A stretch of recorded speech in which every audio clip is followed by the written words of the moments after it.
Welcome to Midnight Truth, where peaceful stories guide you into the perfect night's rest. Before we start, take a moment to like this video and subscribe. It helps me bring more soothing stories to you and others who need them. Let me know in the comments where you're watching from and what time it is for you. Now, find your cozy spot, close your eyes, and let's begin this calming journey together. I pulled up the house just as the sun dipped below the horizon, painting the sky a bruised purple. The moving truck grumbled behind me, its engine coughing like it was as tired as I was.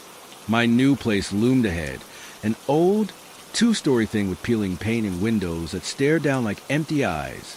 It wasn't much to look at, but it was cheap, and after the divorce, cheap was all I could afford. A fresh start, I told myself. New town, new job, new me. The realtor had called it a fixer-upper with character. I was starting to see what she meant. The air smelled faintly of damp wood and something sour as I stepped out of the car. My boots crunched on the gravel driveway, and I hauled my first box from the truck. Clothes, mostly, stuffed into a cardboard cube that felt heavier than it should have. The front door creaked open with a groan that echoed through the empty house. Inside, the floors were scuffed hardwood, warped in places like they'd soaked up years of spills and secrets. A faint, musty odor hung in the air, the kind you'd expect from a place that hadn't been lived in for a while. I dropped the box in the living room and flicked on the light switch. A single bulb buzzed to life overhead, casting long shadows across the walls. The room was bare except for a sagging couch the previous tenant had left behind. It looked like it might collapse if I sat on it, but I was too tired to care. I'd deal with furniture later. For now, I just needed to get my stuff inside and crash. The house was bigger than I'd expected.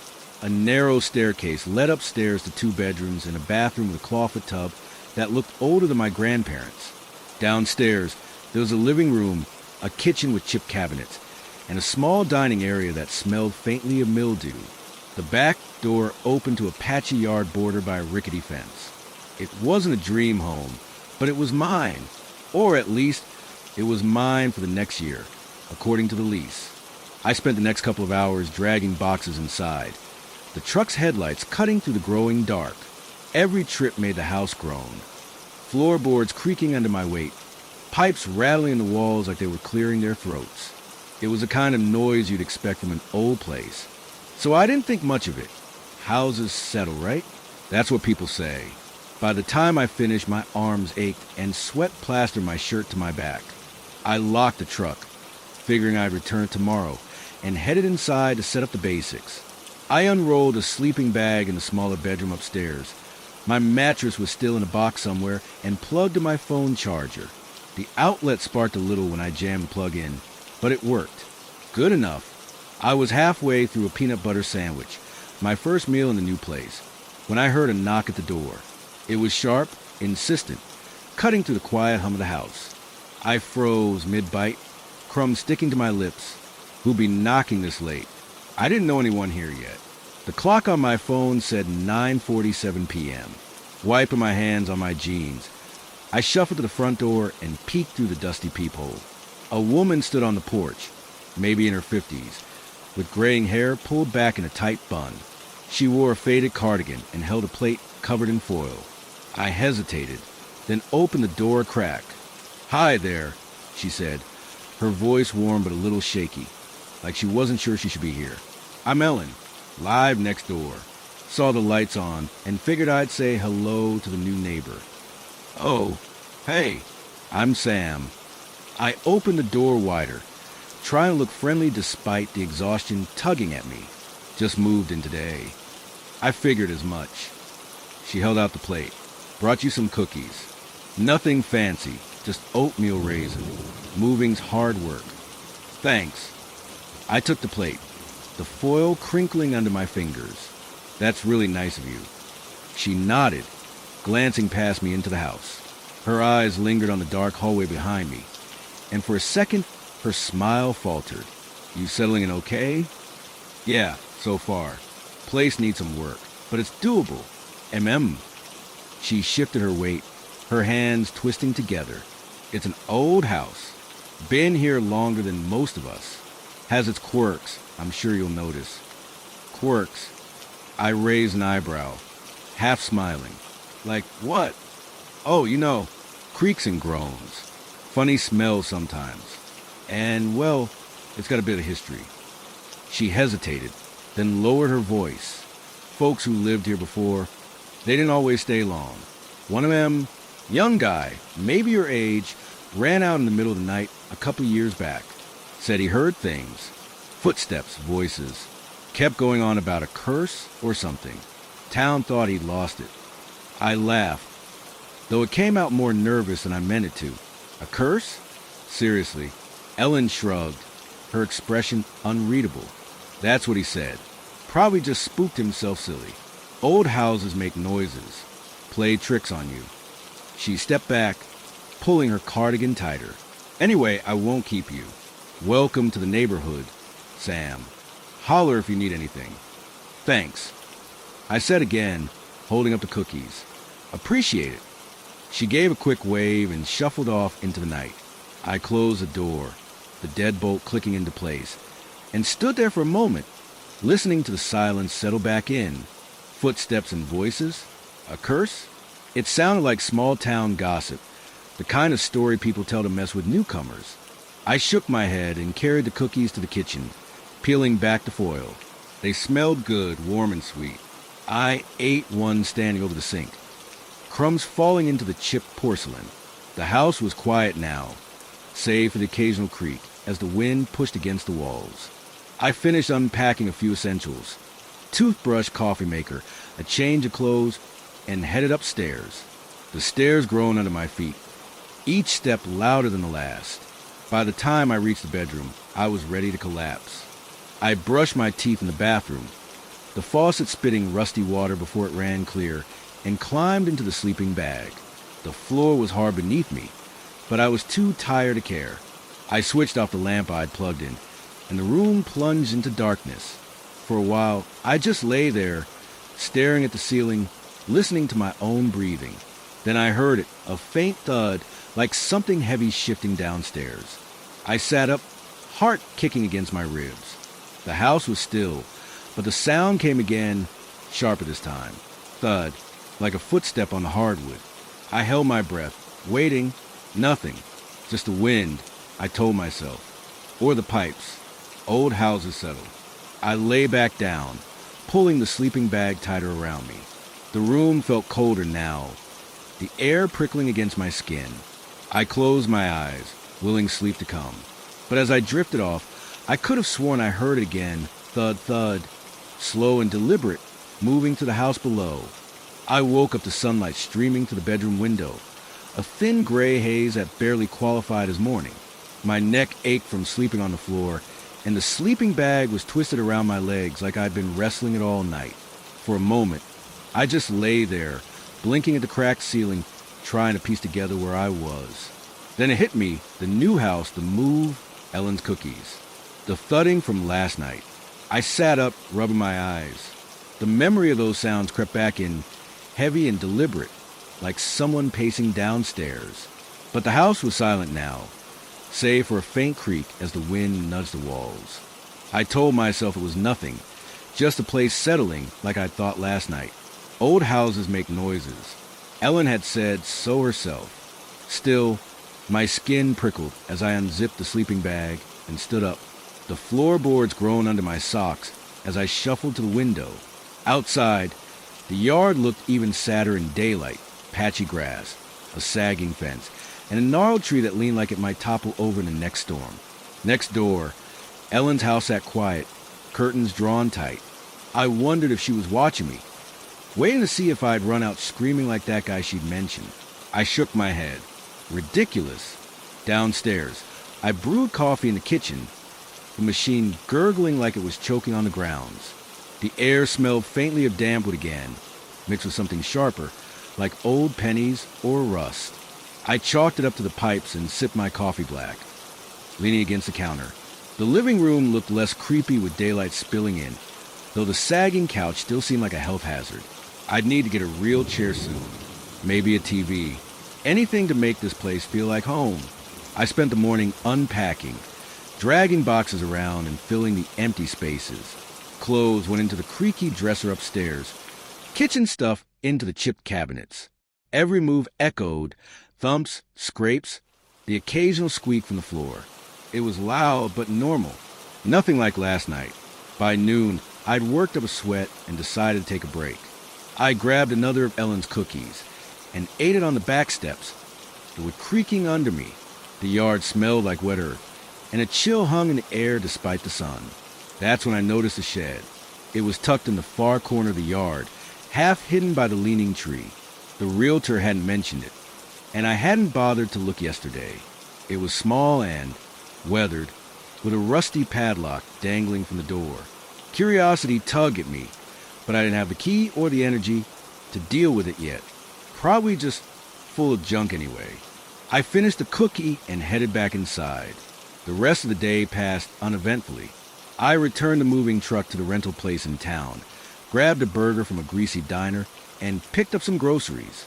By the time I got back, the sun was sinking again, turning the house into a silhouette against the orange sky. I hauled the bags inside, the door groaning as I kicked it shut behind me. The air felt heavier now, like the house was holding its breath. I cooked a simple dinner, pasta with sauce from a jar, and ate it at the wobbly kitchen table. The light bulb overhead flickered once, twice, then steadied. I made a mental note to buy spares. After washing the dishes, I decided to call it a night.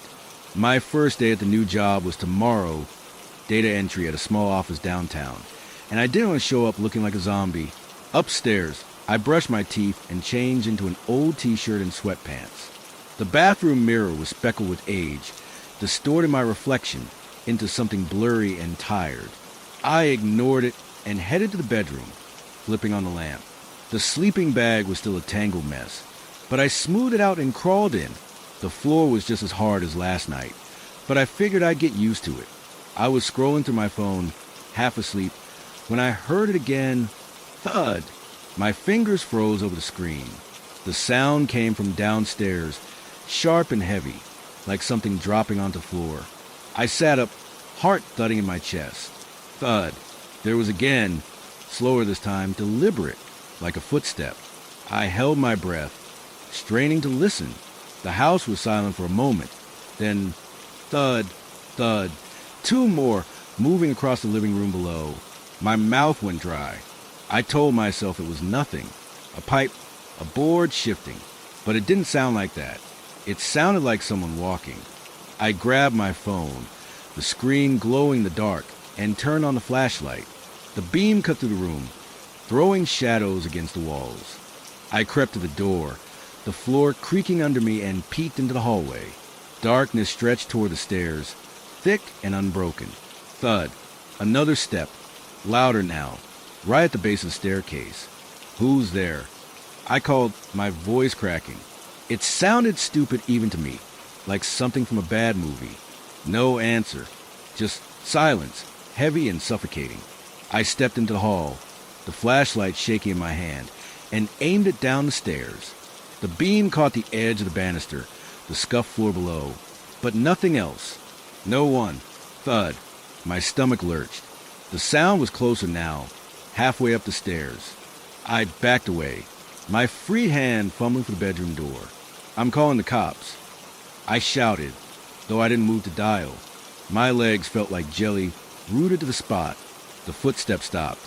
The house went still, so quiet I could hear my own ragged breathing. I waited, seconds stretching into minutes, the flashlight beam trembling across the hallway. Nothing. No more thuds, no creaks, just the wind rattling the windows outside. I forced myself to move, stepping back into the bedroom and shutting the door. It didn't lock. None of the interior doors did, but I wedged a box of books against it anyway. My heart was still racing as I climbed back into the sleeping bag, clutching my phone like a lifeline. I left the lamp on, its weak light pushing back the dark. It was just the house, I told myself. Old places make noises. Ellen's story had gotten into my head. That's all. Footsteps and curses. Ridiculous.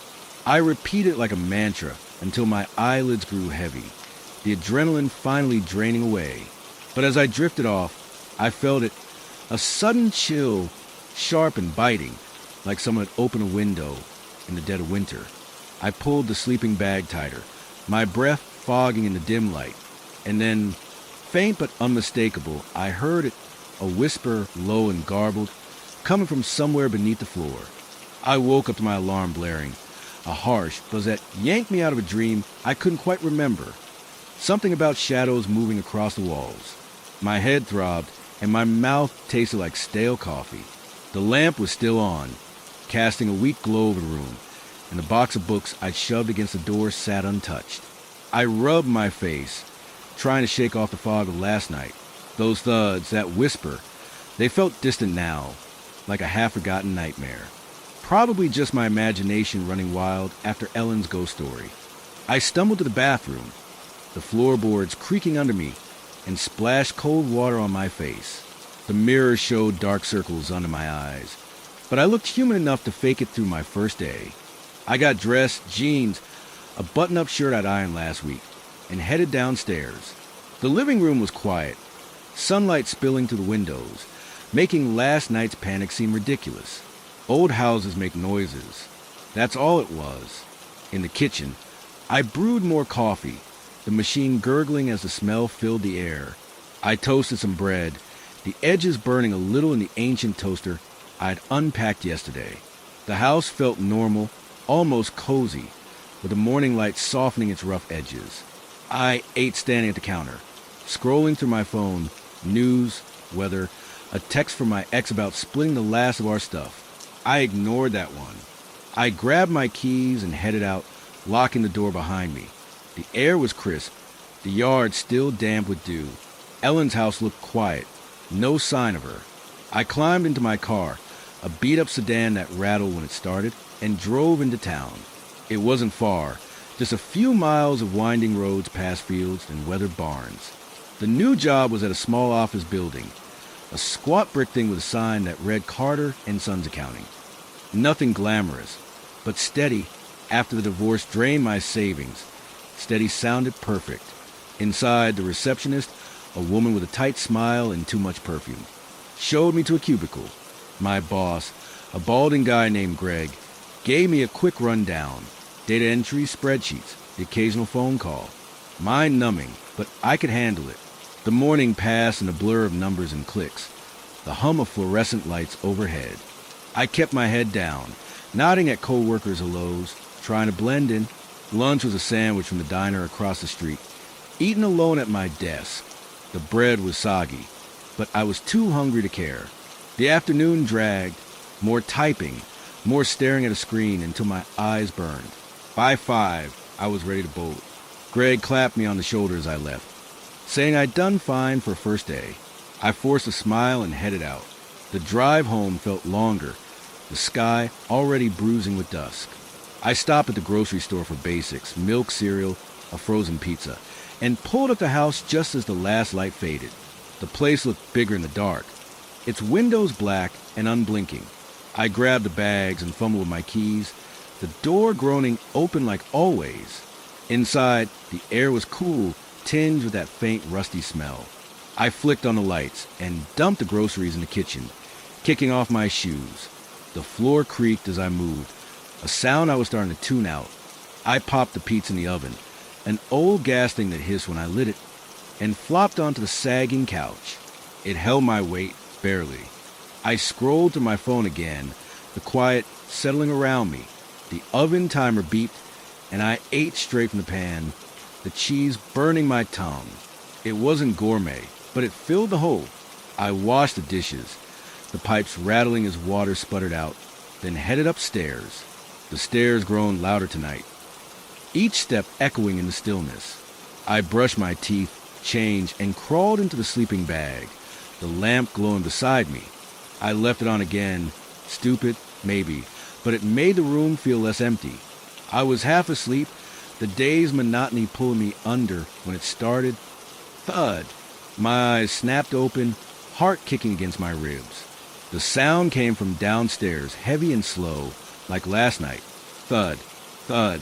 I sat up, clutching the sleeping bag, my breath shallow. It was louder now, closer, moving toward the stairs.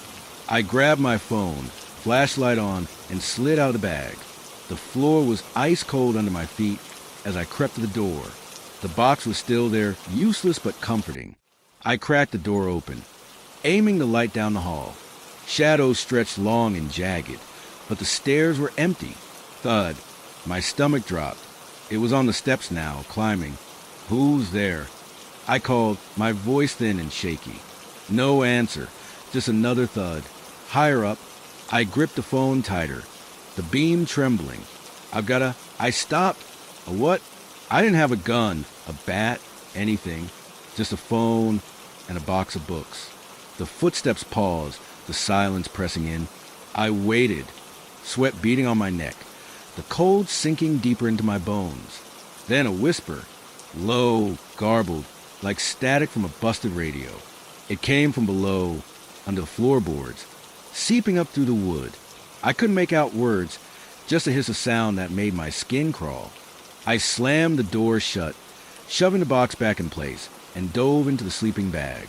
My heart hammered as I pulled it over my head, like a kid hiding from the dark. The whispers faded. The thuds didn't come back.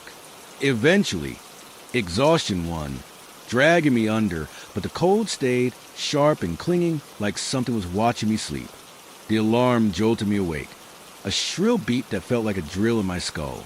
I groped for my phone, silencing it, and lay there for a minute, staring at the ceiling, my breath fogged in the dim light of the lamp, still burning from last night. The room was freezing, way colder than it should have been for late March. I shivered, tugging the sleeping bag tighter, my skin prickling with goosebumps. Had I left the window open? I didn't think so, but my head was too foggy to be sure. I climbed out, wincing as my feet hit the icy floorboards. The chill seeped through my socks, sharp and biting, like stepping on frost. I shuffled to the window, closed, locked tight, no cracks for a draft to sneak through. Weird. The heater wasn't great, but it had been fine yesterday. I rubbed my arms and headed downstairs, the stairs creaking under me, louder than ever. In the kitchen, I flipped on the light and started the coffee maker. The air down here felt normal, maybe a little cool, but nothing like upstairs. I stood by the counter, watching the machine drip, my mind replaying last night, those thuds, that whisper. It was harder to brush off now, even with daylight streaming in. Old houses make noises, sure, but whispers, that wasn't settling. That was something else. I grabbed my mug and took a sip, the heat chasing off some of the chill. My phone buzzed, a reminder about work. Day 2. I forced myself to focus, shoving the weirdness aside. I toasted bread, ate it dry, and got dressed. Same jeans, different shirt. The mirror showed a guy who looked like he hadn't slept in a week, but it'd have to do. The drive to work was quiet, the town waking up slow. At the office, I settled into my cubicle, a hum of computers and low chatter drowning out my thoughts. Greg stopped by with a stack of papers to input, his tie crooked like always. I nodded, kept my head down, and typed. The monotony was almost comforting. No room for footsteps or whispers in rows of numbers. Lunch was another diner sandwich, eaten outside this time, the spring air warm against my face. I watched cars roll by, people heading to shops or jobs, normal life ticking along. It made the house feel farther away, like a bad dream I could shake off. By the time I clocked out at 5, I almost believed it. I stopped for gas on the way home, the pump clicking as the sky turned a deep orange. The house came into view as I pulled up, its silhouette jagged against the dusk. I grabbed my bag, a few snacks, a cheap flashlight from the gas station, and headed inside. The door groaned open, the familiar rusty smell hitting me. I flicked on the lights, dropped my stuff, and kicked off my shoes. Dinner was cereal, eaten standing over the sink. The milk was cold, the crunch loud in the quiet. I rinsed the bowl, the pipes rattling, and glanced at the clock. 7:32 p.m. too early for bed, but I was beat. I trudged upstairs, the stairs protesting with every step, and paused at the bedroom door. The air felt off again, colder than the hall. I stepped inside and it hit me, a sharp, piercing chill, like walking into a freezer. I froze, breath clouding in front of me. The lamp was on, glowing weakly, but the room was frigid. I checked the window. Still shut. No vents, no cracks. Nothing to explain it. My stomach twisted as I scanned the space. The sleeping bag rumpled, the box of books still wedged against the door. Then I saw it, a patch of floor near the corner, darker than the rest, like a shadow that didn't move. I grabbed the flashlight from my bag, the beam steady where my hands weren't, and aimed it at the spot. It would look normal, scuffed, worn, but nothing special. I stepped closer, the cold intensifying, seeping through my socks. My breath came faster, fogging in tight bursts. I knelt, running my fingers over the boards. They were icy, slick with something I couldn't see. I yanked my hand back, wiping on my jeans. What the hell? I muttered, my voice loud in the stillness. I stood, backing away, the flashlight sweeping the room. Nothing else looked wrong. No shadows, no shapes, just that one spot, radiating cold like a wound in the floor. I didn't want to sleep there, not tonight. I grabbed the sleeping bag and dragged it downstairs, the stairs thumping under me. The living room felt safer, warmer, even with the sagging couch. I spread the bag out on the floor, the hardwood creaking as I settled in. The lamp from upstairs came with me, plugged into a sparking outlet. I left it on, the glow pushing back the dark. I lay there, staring at the ceiling, the house settling around me. Creaks, groans, the usual. My mind kept drifting to that cold spot, the whispers, Ellen's story. Maybe that guy hadn't been crazy. Maybe something was off with this place. I shook my head. No, it was just an old house, drafty and weird. I'd figure out, check the insulation, call the landlord. Practical stuff. I was almost asleep when it started. Thud. My eyes snapped open, heart lurching. It came from upstairs, heavy and slow, right above me. Thud, thud, moving across the bedroom floor, toward that cold spot. I sat up, flashlight in hand, the beam cutting through the room. The ceiling creaked, dust sifting down in the light. Thud. It stopped right over my head. I held my breath, waiting, the silence thick and heavy. Then a scrape, like nails dragging across wood, faint but unmistakable. My skin crawled, every hair standing on end. The sound faded, and the house went still again, but the air felt different now, charged like a storm was coming. I didn't move, didn't breathe, just sat there, flashlight aimed at the ceiling. Minutes passed, maybe hours, before I lay back down, eyes wide open.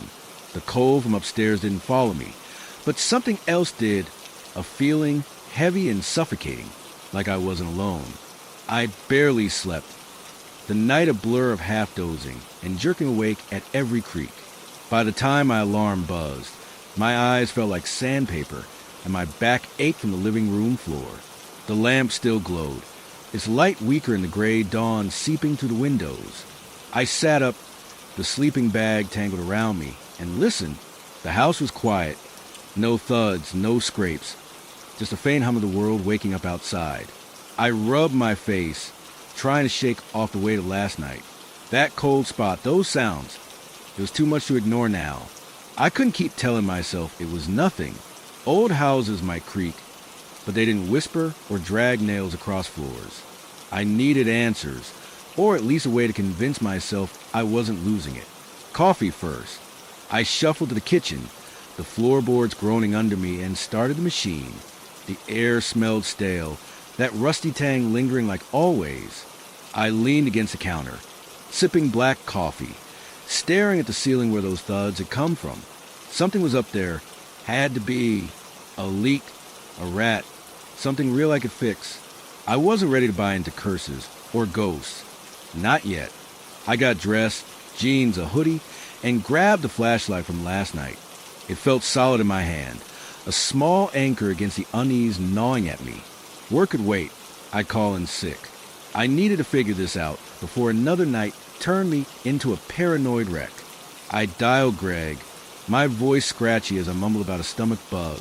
He grunted something about feeling better and hung up, easy enough. Upstairs, the bedroom door creaked open, the cold hitting me like a slap. My breath fogged, sharp and white. as I stepped inside. The spot was still there, darker than the rest of the floor, radiating that unnatural chill. I aimed the flashlight at it. The beam steady now, and knelt, though it felt slick again, almost wet, though my fingers came away dry. I pressed harder, testing the boards. They didn't budge, no give, no hollow sound. Solid. I stood, sweeping the light around. The room looked normal, empty except for my stuff, the dresser, the lamp. But that cold spot wasn't normal, and neither were the sounds. I checked the closet next, a narrow thing with peeling wallpaper inside. Empty, just dust and a faint mildew smell. I tapped the walls, solid, no echoes, nothing. Downstairs again, I paced the living room. The ceiling above me silent now. Whatever had moved up there last night wasn't showing itself in daylight. I grabbed a broom from the kitchen and poked at the ceiling, half expecting a rat to scamper out. Nothing but dust fell, settling on the floor. I sighed, leaning the broom against the wall. Maybe it was in the walls. Pipes, wiring, something settling weirdly. I checked the basement next. The basement door was in the kitchen, a chipped wooden thing I hadn't opened yet. I turned the knob, and it stuck, rusty hinges squealing as I yanked it free. A blast of damp air hit me, thick with mold and something sour. I flicked the light switch, nothing. Dead bulb. Great. I aimed the flashlight down the stairs, the beam cutting through cobwebs and shadows. The steps were wooden, warped, and creaked louder than anything else in the house as I descended. At the bottom, the air was heavy, pressing against my chest. The basement was small, concrete walls, a dirt floor in spots cluttered with junk, old boxes, a rusted bike frame, a cracked mirror leaning against a shelf.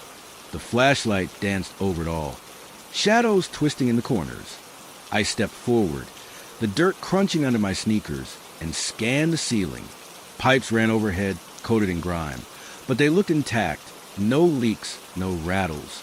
Then I saw it, a trunk shoved against a far wall, half buried under a tarp.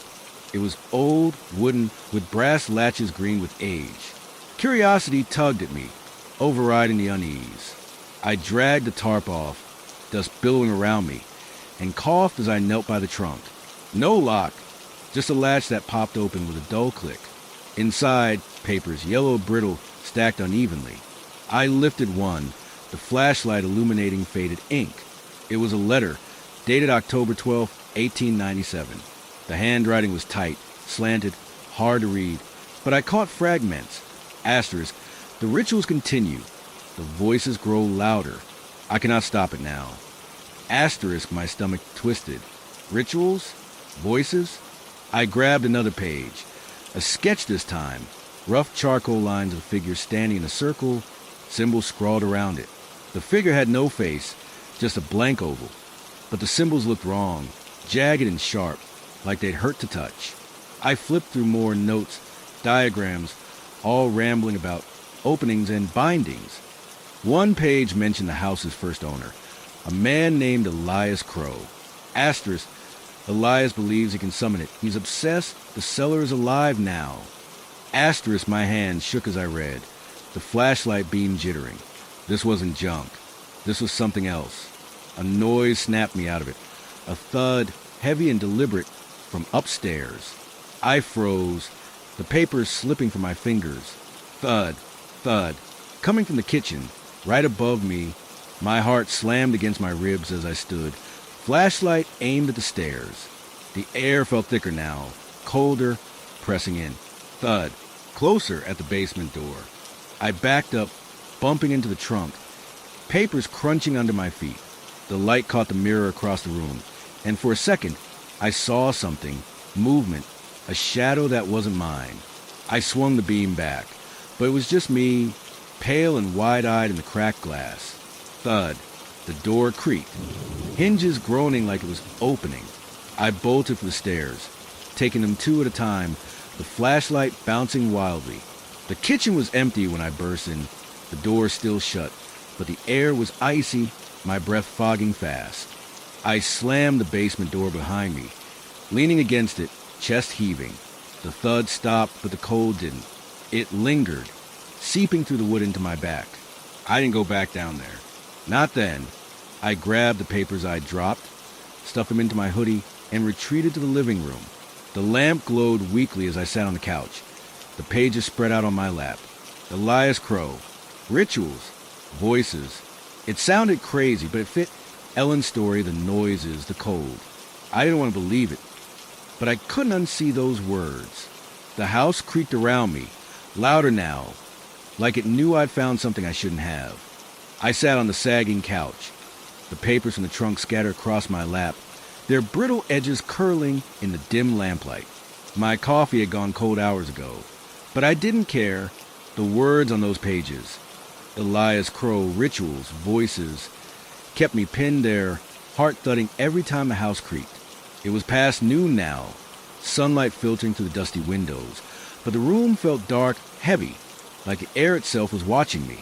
I'd skimmed most of the papers already, letters, sketches, scraps of nonsense about bindings and thresholds. But one piece stood out, a small leather-bound book, no bigger than my hand, tucked under the stack. It wasn't a letter or a drawing, it was a journal. The cover cracked and stained, pages yellow with age. The first entry was dated September 3rd, 1896, in that same tight, slanted handwriting. Asterisk, the house is finished. The cellar is perfect, deep, quiet, a vessel for what I seek. The town suspects nothing. They think me eccentric, a recluse. Good, let them talk. The work begins tomorrow. Asterisk. I flipped ahead, my fingers trembling. Elias Crow. The name burned into my brain now. The next entry, a week later. Asterisk, the first ritual failed. The symbols held, but the air stayed still. No presence, no voice. I must refine the offering. Blood alone isn't enough. The book's worn of patience, but I feel it calling already, faint beneath the floor. Asterisk, my stomach churned. Blood? Offerings? I wanted to laugh it off. Some nutjob's diary, a relic of a guy who'd read too many ghost stories. But the thuds, the whispers, that cold spot, they claw at the back of my mind, refusing to let me dismiss it. I kept reading, the entries growing shorter, more frantic. Asterisk, October 19th, 1896. It spoke tonight. Not words, not yet, just a sound, low and endless, from the cellar. I felt in my bones. The circle held, but the air turned cold. I'm close. Asterisk, November 2nd, 1896. The voices are clearer now. They whisper my name, Elias, Elias, like a chant. I saw in the mirror a shape behind me. But when I turned, nothing. The house trembles at night. I cannot sleep. Asterisk. I stopped, my throat dry. The mirror. I'd seen something down there too, hadn't I? A shadow that wasn't mine. I glanced at the stairs, half expecting to hear those thuds again. The house was quiet, but it didn't feel empty. It felt like it was waiting. The last entry was dated December 15th, 1896. Asterisk, I've done it. The door is open. It's here, in the walls, under the floor. It hungers, but I can control it. I must. The voices say I'm chosen. The town will never know. This house is mine, and so is it. Asterisk. That was it. The rest of the pages were blank, the ink trailing off into a jagged smear. I closed the journal, my hands clammy, and set it on the couch. Elias Crow had been obsessed. Crazy, probably, but what if he wasn't wrong? What if he'd actually done something, summoned something, and it was still here? I stood, pacing the living room, the floor creaking under me, the cold spot upstairs, the footsteps, the whispers. It all lined up too well. Ellen's story about that guy running out, babbling about curses, didn't sound so crazy anymore. I needed more, proof, something concrete. The basement called to me, that trunk, but the thought of going back down there made my skin crawl. Instead, I grabbed my phone and searched Elias Crow. Nothing useful, just a few genealogy sites, dead ends. I added the town's name, Harrow's End, and got a hit, an old newspaper article digitized from 1897. The headline read, asterisk, local recluse disappears, house abandoned. Asterisk, the text was short. Elias Crow, a wealthy oddball, vanished overnight. No trace, no note. Neighbors reported strange noises from his property, shouts, bangs, but no one investigated. The house sat empty for years after. I set the phone down, my pulse racing. Disappeared. That fit the journal. Maybe whatever he'd called got him. I looked at the stairs again, then at the basement door. If there was more, it'd be down there. I didn't want to go, but I had to know. I grabbed a flashlight, its weight steadying me, and opened the basement door. The damp air rushed up, sour and thick, but I forced myself down, step by creaking step. The trunk was where I'd left it, paper spilling out. I knelt, digging deeper, more letters, more sketches. But then my fingers brushed something hard. A small box, wooden, carved with those same jagged symbols from the drawings. I lifted it, the wood cold against my palms, and popped the latch. Inside, a knife, rusted short, its blade stained dark. Beside it, a vial, glass cracked, empty but reeking of something metallic. Blood, maybe. My gut twisted as I snapped the box shut, shoving it back into the trunk. I didn't want to touch it longer than I had to. That's when I heard it. Thud. From upstairs, heavy, deliberate. Thud, thud, moving across the kitchen floor. I froze, flashlight aimed at the stairs, the beam shaking. The air turned colder, my breath fogging fast. Thud, closer now at the basement door.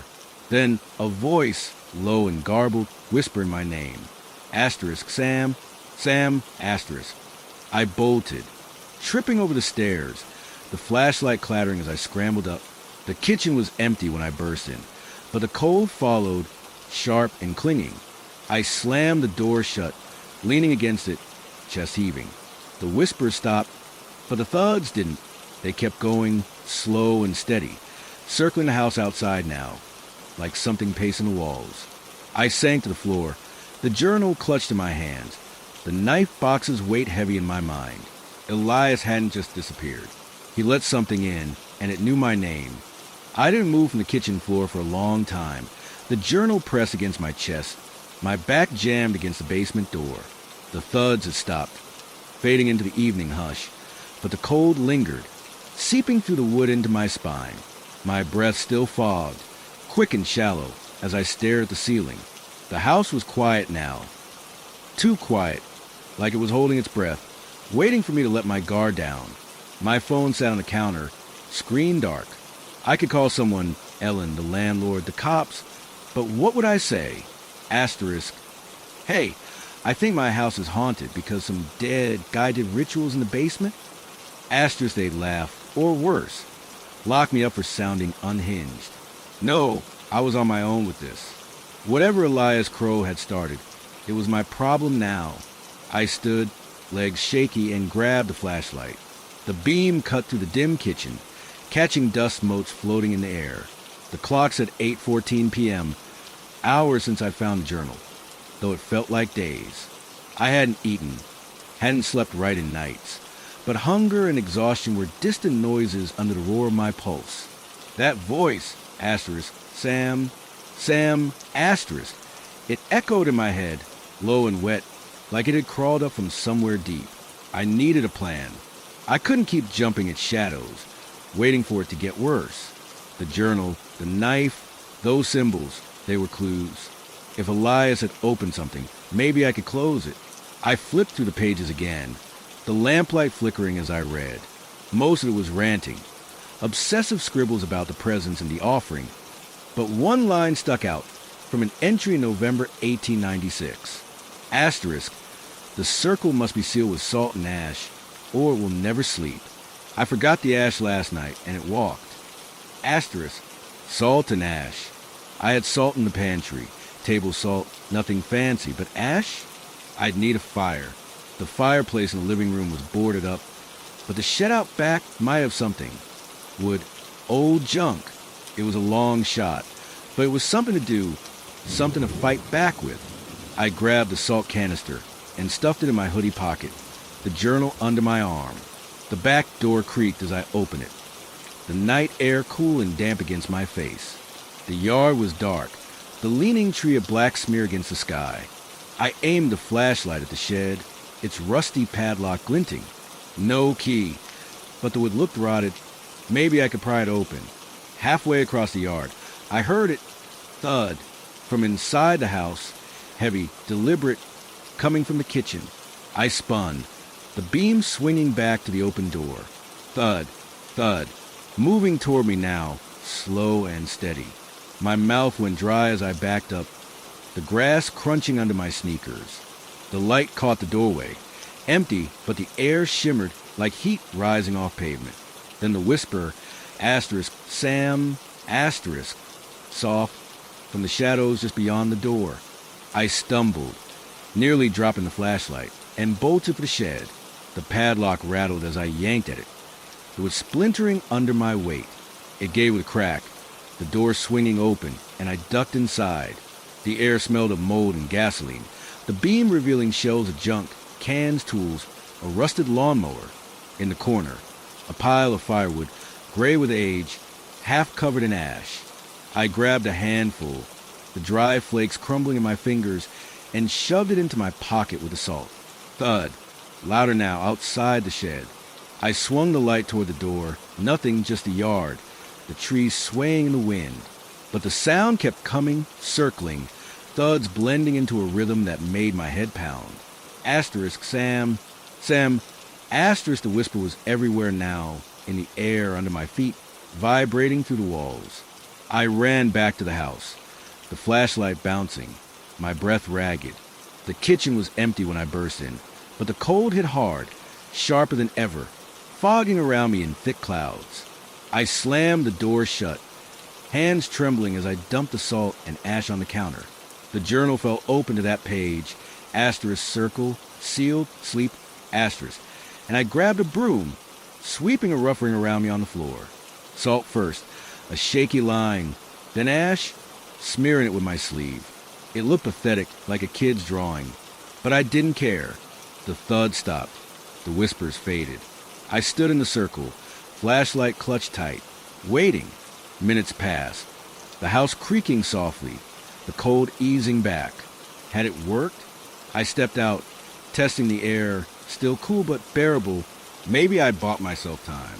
Maybe, thud, from upstairs, hard enough to shake the ceiling. Dust sifted down, catching the light. Thud, thud, moving fast now toward the stairs. I backed up, hitting the counter, the salt canister tipping over. Then a new sound, a low groan, like with bending too far, coming from the basement door.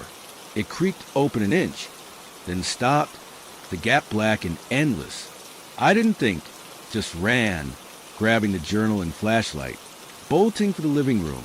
The couch was there, the sleeping bag, my flimsy fortress. I dove in, pulling the bag over me, the light aimed at the doorway.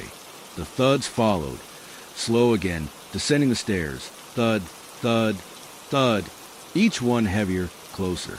The groan came again, louder, the basement door rattling on its hinges. Then silence. I held my breath, ears straining.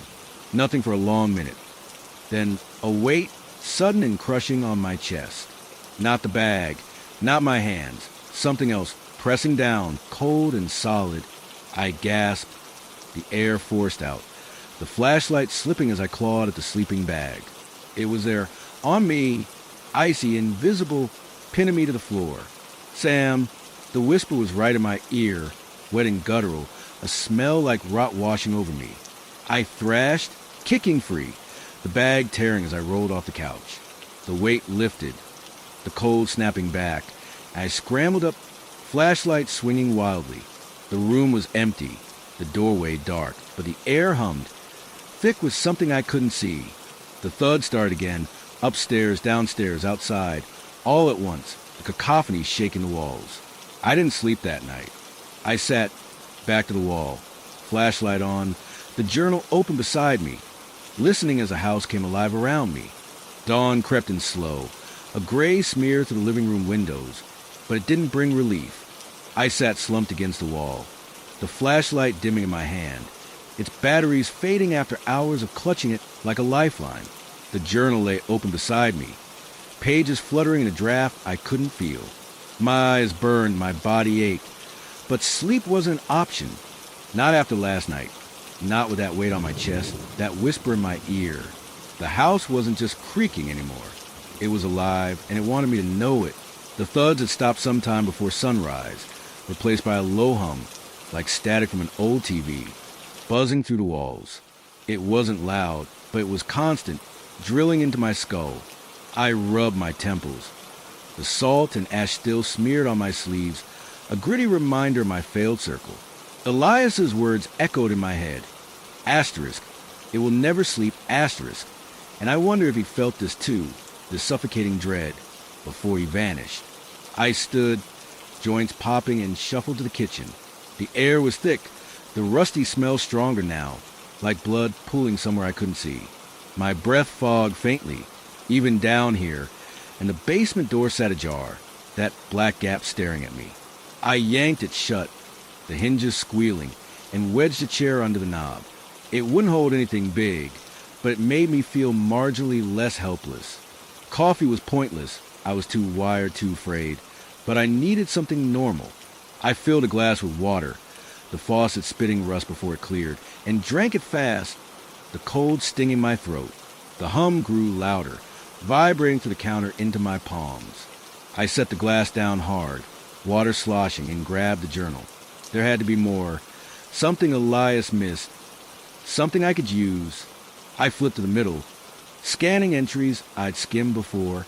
One caught my eye, dated November 27, 1896. Asterisk.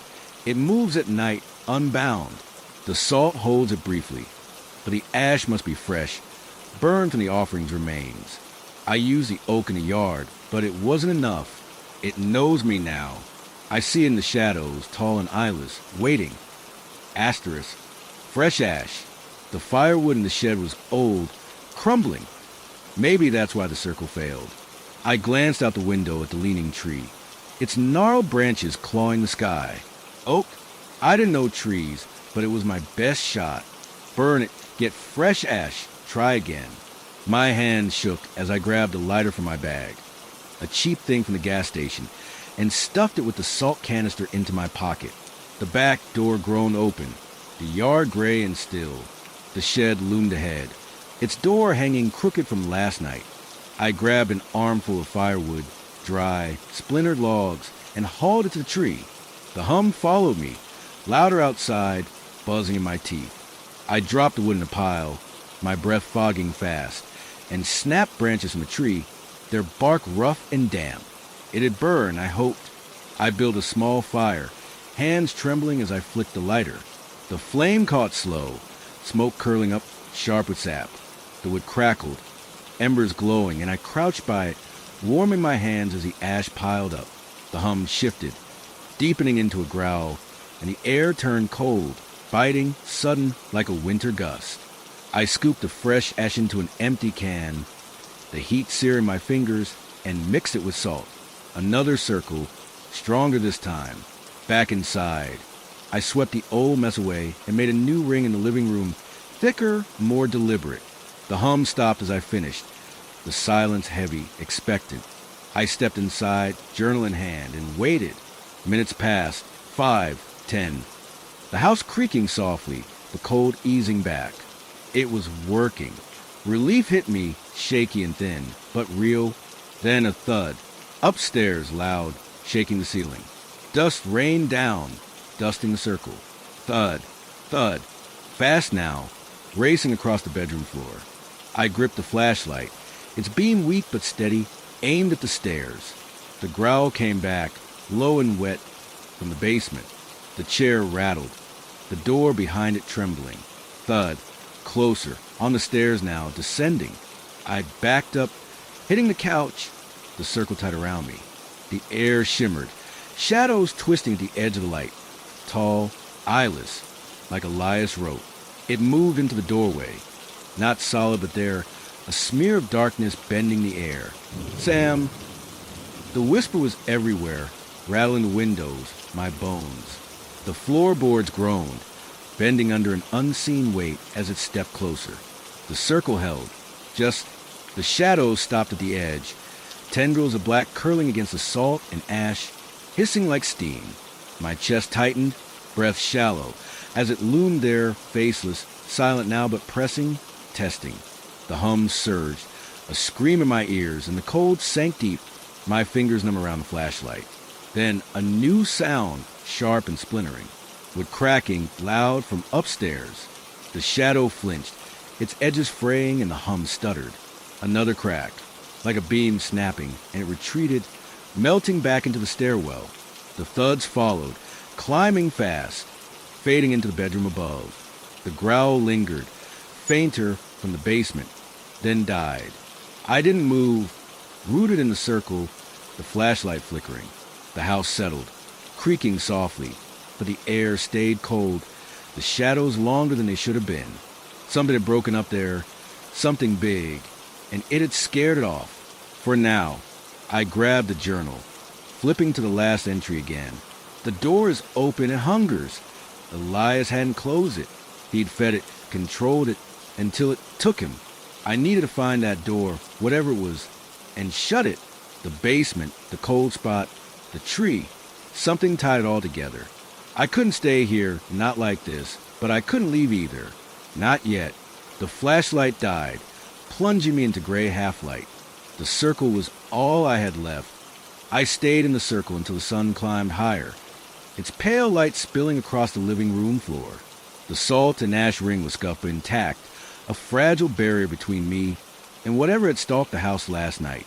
My legs cramped from sitting too long, my hands stiff around the dead flashlight. The journal sat open beside me. Elias's jagged words staring up, asterisk. The door's open and hungers, asterisk. And I knew I couldn't wait anymore. I had to find it, whatever door he'd made, and end this.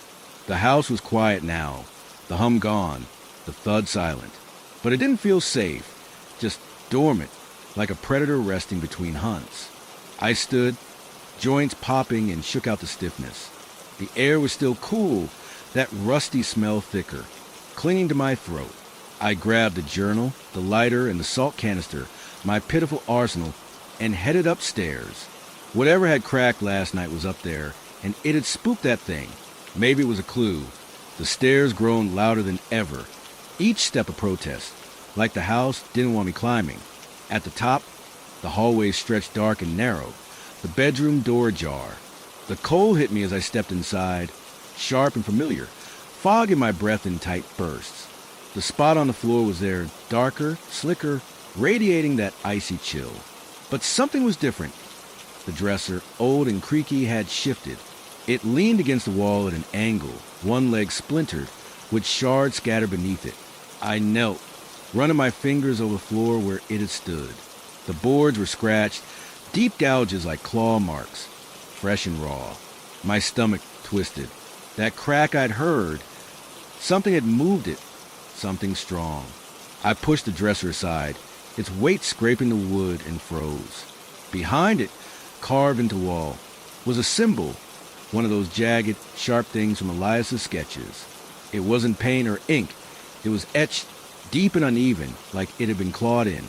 I traced it with the lighter, the flame flickering, casting shadows that danced over the lines. It matched the journal, a circle with spikes, a twisted star inside. The circle must be sealed. Elias had written. Was this it? The door? My heart thudded as I pressed my palm against it. The wall was cold, cold on the floor, pulsing faintly under my skin, like a heartbeat, slow and deep. I yanked my hand back, the lighter clattering to the floor. The pulse stopped, but the air shifted, thickening, the rusty smell turning sour. A creak came from the hall, slow and deliberate, like a footstep on the stairs. I grabbed the journal, flipping to a sketch of the symbol. Beside it, Elias had scrawled, asterisk, the mark binds it, break it, and it wakes fully. Asterisk, break it? I'd barely touched it, and the house was already stirring. I couldn't leave it, though, not now.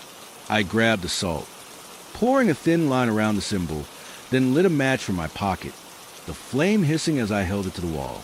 The wood smoked, blackening, but the symbol didn't budge. The creak came again, closer, thudding now, thud, thud, ascending fast.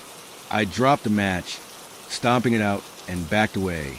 The cold surged, my breath a white cloud, as the thuds reached the hallway. The floor trembled, dust sifting from the ceiling, and the hum returned, louder, angrier, rattling my teeth. "Sam!"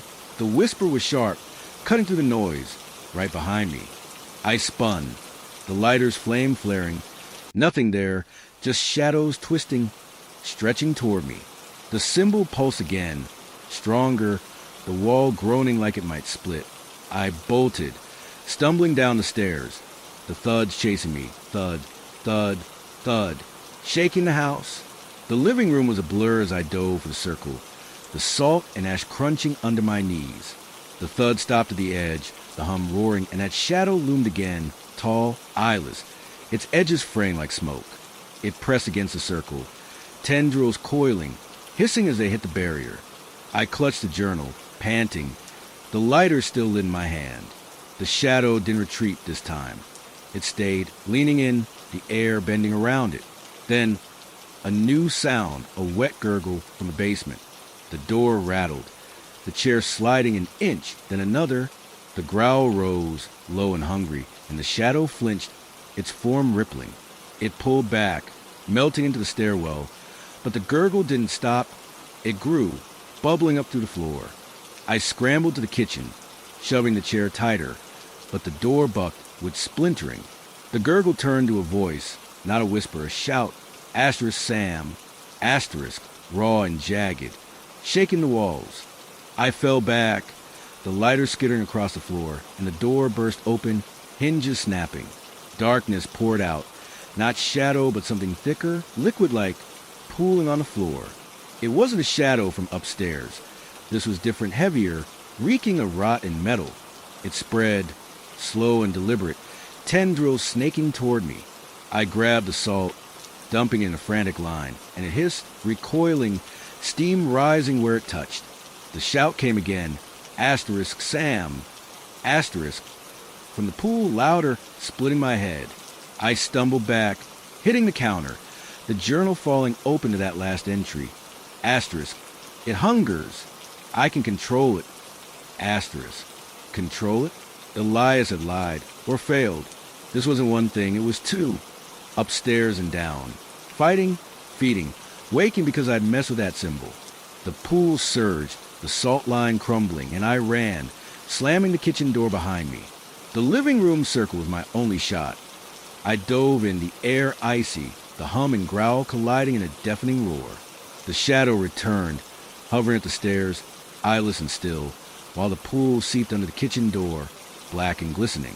They didn't move closer, just watched, waited, the house trembling between them. I sat, trapped, the lighter flickering out, the journal's pages fluttering in an unseen wind. I sat in the circle, the salt and ash gritty under my palms, my breath fogging in jagged bursts. The shadow loomed at the stairs, tall and eyeless, its edges pulsing like a heartbeat. Across the room, the black pool seeped into the kitchen door, slow and thick, glistening like oil. The hum and growl clashed, a cacophony shaking the walls, but neither moved closer, just hovered, watching me, their present a weight I could feel in my bones. The house groaned, floorboards bending, as if it might collapse under the strain. The journal lay open in front of me, pages trembling in a draft that wasn't there. Elias's words, asterisk, it hungers, I can control it, asterisk, mocked me now. He hadn't controlled anything. He'd torn something open, something that split and festered, and I'd woken it up by messing with that symbol. The lighter was dead, the flashlight gone, my phone lost somewhere in the chaos. All I had was a salt canister half empty and the journal's cryptic ravings. The shadows shifted, tendrils curling toward the circle, testing the barrier. The salt hissed, steam rising, and it pulled back, its form rippling. The pool gurgled, a wet, hungry sound, and a tendril snaked forward, stopping where the ash met the floor. They couldn't cross, not yet, but the circle was shrinking, the edges crumbling under their pressure. I scooped the last of the salt, reinforcing the line, my hand shaking so bad half of it spilled. Sam! The whisper came from the shadow, low and dry, like wind through dead leaves. Then the pool answered, asterisk Sam, asterisk, a roar, wet and guttural, rattling the windows. My head throbbed, the voices overlapping, pulling at my mind. I pressed my hands to my ears, but it didn't help. They were inside me now, clawing at my thoughts. I grabbed the journal, flipping through, desperate for anything, some way to stop this. An entry near the end, smudged and frantic, caught my eye. Asterisk, it's not one, two, bound together, feeding off each other. The mark upstairs hold the watcher. The cellar feeds the eater. I cut them apart, but they want to be whole. The hunger grows, asterisk. Two, the shadow, the watcher. The pool, the eater. Elias hadn't summoned one thing. He'd fractured something bigger, tying it to the house. The symbol upstairs, the knife and vial in the basement. They were anchors, splitting it, keeping it trapped. But I'd stirred it, and now it was awake, starving, reaching for me. The shadow lunged, a sudden blur, slamming against the circle. The salt flared, burning white, and it recoiled, the hum spiking into a scream. The pool surged, tendrils whipping, and the ash smoked, cracking under the strain. I yelled, voice lost in the noise, and dumped the last of the salt, praying it'd hold. The air turned colder, my breath a thick cloud, the rusty smell choking me. Then a crack, loud and sharp from upstairs. The shadow flinched, its form fraying, and the pool shuddered, tendrils curling back. Another crack, with splintering and dust rained down. The watcher retreated, melting up the stairs, while the eater sank under the door, the gurgle fading. The house settled, trembling, the hum and growl dying to a murmur. I didn't wait, grabbed the journal and ran upstairs, the stairs buckling under me. The bedroom was a mess. Dresser toppled, floor gouged, the symbol pulsing on the wall. Above it, the ceiling sagged, a jagged split running through the plaster. Something had broken again, disrupting them. I climbed the dresser, peering into the crack. Darkness, cobwebs, and a faint glint, metal catching the light. I reached in, fingers brushing something cold. A chain rusted, loop around a small iron box. I yanked it free, dust choking me, and dropped to the floor. The box was carved with symbols, locked tight, no key. The journal mentioned a knife, downstairs in the basement. My gut twisted, but I had no choice. If this was part of Elias's binding, I needed it all. The basement door hung off its hinges. The chair splintered. I stepped over it, the damp air hitting me, thick with rot. The trunk was still there, the knife box inside. I grabbed it, the rusted blade heavy in my hand, and ran back upstairs, the house creaking like it might collapse. In the bedroom, I jammed the knife into the lock. It snapped, the box springing open. Inside, a shard of bone, yellowed and sharp, etched with tiny symbols. The air shifted, the hum roaring back. The shadow appeared at the door, eyeless and towering, tendrils lashing. The pool surged from below, flooding the hall, black and gleaming. Asterisk Sam. Asterisk they close in. The circle too far, the salt gone. I clutched the bone shard, the knife, Elias's tools, and slashed at the symbol on the wall, desperate to break it. The wood split, the symbol cracking, and the house screamed, walls shaking, floor buckling. The shadow lunged, cold and solid, pinning me to the wall, its tendrils burning my skin. The pool rose, wrapping my legs, wet and crushing, pulling me down. Asterisk Sam. Asterisk of voices merged, a deafening howl, and I stabbed the bone into the symbol's center, blood from my hand smearing the wall. A pulse, sharp, blinding, exploded from the mark. The shadow and pool shrieked, their forms twisting, melting into each other, a mass of black and gray. The house rocked, windows shattering, and I fell, the bone shard clattering away. The mass hovered, whole now, eyeless but alive, hungry, endless, then sank, seeping into the floor. The wall was gone. The silence was sudden, suffocating. I lay there, bleeding, the journal beside me, the knife in my hand. The cold faded, the hum stopped. But the house felt heavier, like it had swallowed them, and me with it. I lay on the bedroom floor, chest heaving, the knife still clenched in my blood-slick hand. The air was still, the cold gone, the hum and growl swallowed by the house. My ears rang with a sudden quiet, a void so deep it felt like the world had stopped breathing. The shadow and pool, whatever they become, were gone, sunk into the walls, leaving nothing but splintered chaos. The symbol on the wall hung cracked and lifeless, the bone shard embedded in its center, my blood dry in dark streaks. I sat up, wincing, my legs numb from where the pool had gripped me.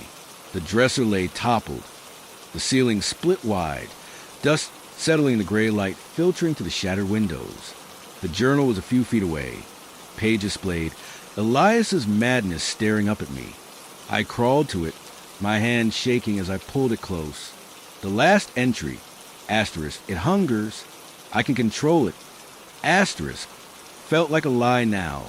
He'd never controlled it. He'd fed it, split it, and left it here rot until I came along. My phone was downstairs, lost in the mess. But I didn't care. I needed out, away from this house, its creaks, its secrets. I stumbled to my feet, the knife clattering to the floor, and grabbed the journal. The stairs buckled under me, groaning louder than ever, but held as I staggered down.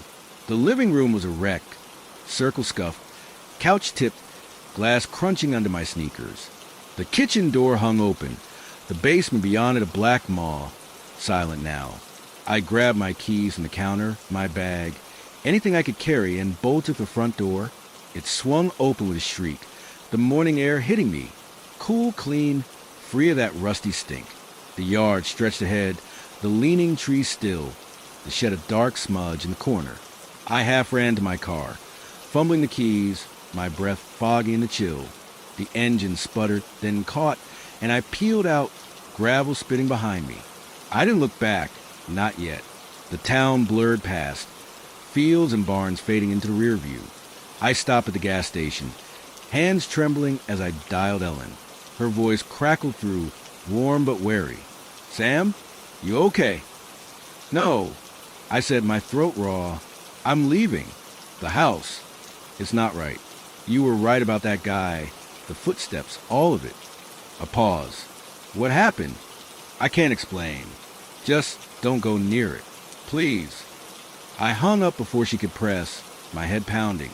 I didn't know where I'd go, back to my old life. A motel, anywhere but here. The journal sat on the passenger seat, a weight I couldn't shake. I'd beaten it, hadn't I? Broken the symbol, merged them, sent them back.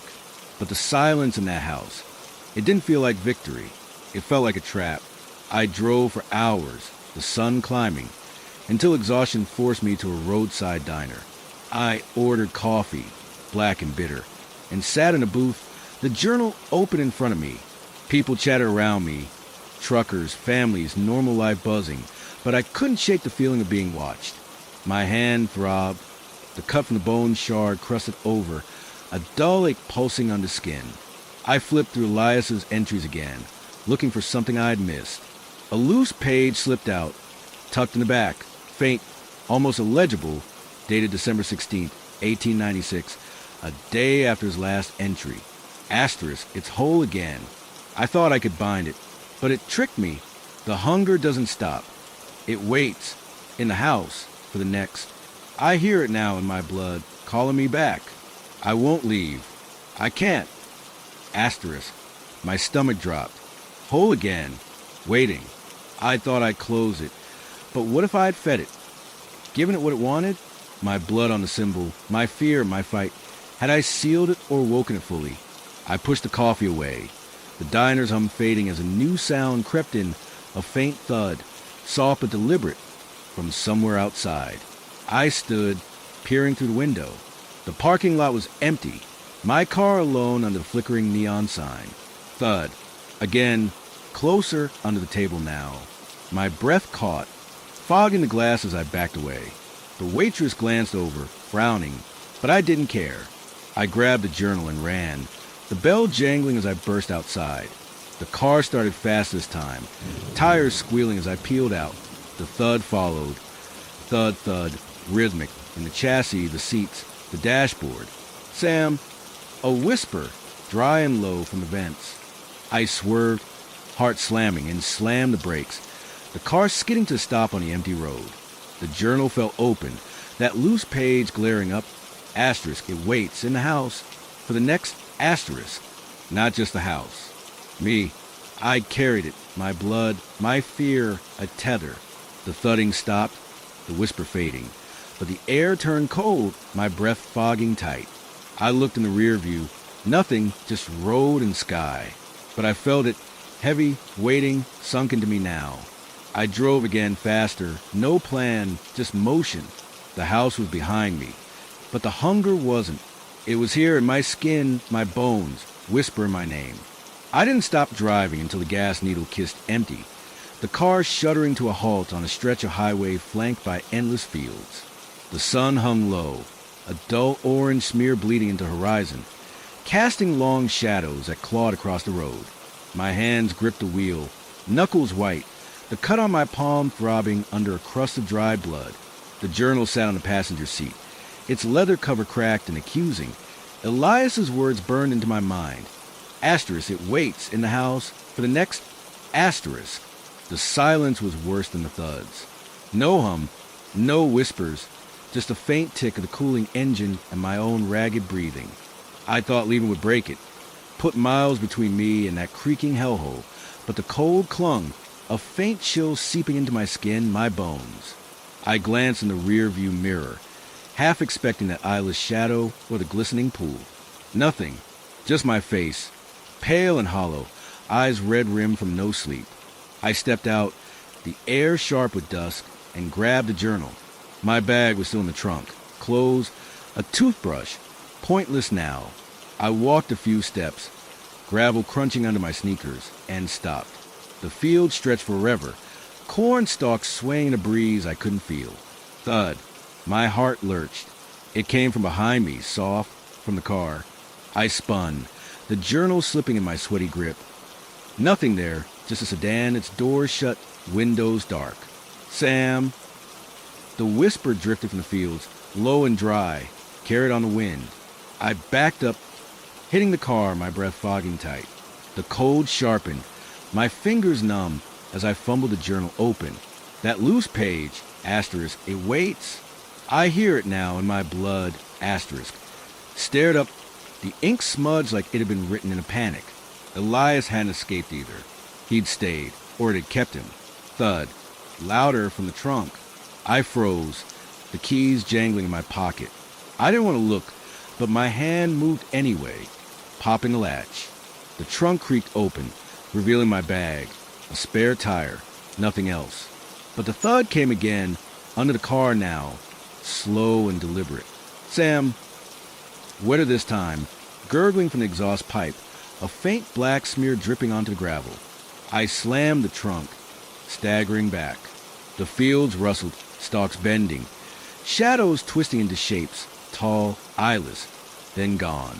The car rocked, a groan of metal, and the cold sank deeper, my breath a thick cloud. It wasn't the house anymore. It was here, with me, in me. My blood on that symbol, my fight. It had latched on, whole again, hungry and patient. I ran, journal clutched tight, the highway blurring under my feet. Cars passed, headlights flashing, but I didn't wave, couldn't explain, couldn't stop. The thuds followed, faint but steady in my steps, my pulse. Asterisk Sam, Sam, asterisk dry, then wet, a chorus weaving through the wind. I tripped, sprawling into dirt, the journal skidding away. My hand throbbed, the cut splitting open, blood welling fresh. I grabbed the book, scrambling up, and kept going until my legs gave out near a roadside sign. Asterisk, Harrow's End, 12 miles. Asterisk, I'd circled back. Somehow, the town pulling me like a magnet. The irony hit hard, a laugh choking out, raw and broken. I sank to my knees, the cold wrapping tight, my breath fogging fast. The thud stopped, the whispers faded, but the weight stayed. Heavy, alive, sunk into me. I opened the journal one last time, the pages fluttering to that final scrawl.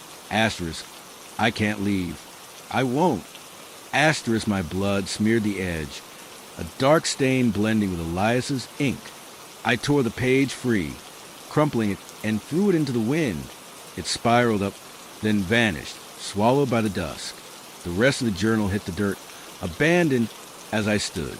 The highway stretched ahead, empty now, the field silent. I walked toward town, away it didn't matter. The cold moved with me, a shadow in my step, a whisper in my blood. I heard it, faint under my skin, thud, thud, like a heartbeat not mine. The house was miles away, but its hunger wasn't. It waited, patient for me or the next. Days later, a new tenant pulled up to the house, boxes in tow. The realtor smiled tight as she handed over the keys. The floorboards creaked. The air smelled faintly of rust, and the basement door sat ajar. That night, they heard it, a thud, soft but deliberate, from upstairs. And in the fields, miles off, I walked, the echo still calling my name.